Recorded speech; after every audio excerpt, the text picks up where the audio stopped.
Kedar case Harinath ASP investigation చేస్తున్నాడని తెలిసి JD entry ఇస్తుంది. ఇక అతని క్యాబిన్లోనే అతని సీట్లోనే కూర్చొని వార్నింగ్ ఇస్తూ ఉంటుంది జేడి హరినాథ్కి. ఏంటి, ఒక అమాయకుడి పైన తప్పుడు కేసులు బనాయించి జైలుకు పంపించి అతని లైఫ్ని నాశనం చేద్దాం అనుకున్నావా అని జేడి నిలదీస్తూ ఉండగా అతనికి అక్షరాన్ని గుర్తొస్తూ ఉంటుంది. భయంతో వణుకుతూ ఉంటాడు హరినాథ్.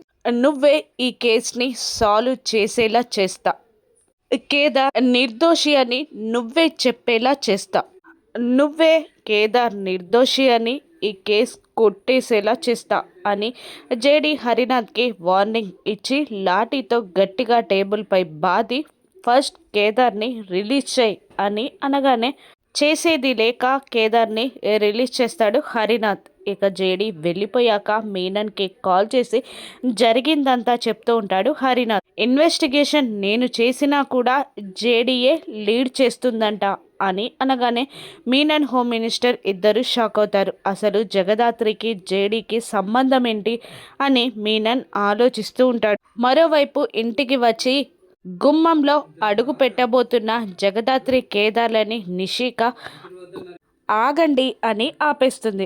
వాళ్ళిద్దరూ గుమ్మం బయటే నిలబడిపోతారు. అప్పుడు కౌశిక్కి కూడా మీరు ఈ ఇంటి వారసులు అని నిరూపించుకోవడానికి ఒక్కరోజు మాత్రమే సమయం ఉంది, ఆధారాలు తీసుకొస్తే తీసుకురండి, లేదంటే ఇల్లు వదిలిపెట్టి వెళ్ళిపోండి అని కౌశిక్కి కూడా ఖచ్చితంగా చెప్పడంతో కేదార్ బాధగా కౌశిక్కిని చూస్తూ ఉండగా అంతేనా వదినా అన్నట్టు బాధగా చూస్తూ ఉంటుంది ధాత్రి. కౌశిక్కి మాత్రం ముఖం తిప్పేసుకుంటుంది. ఇక వన్ డేలో వాళ్ళు సాక్ష్యాధారాలని తీసుకురాగలరా?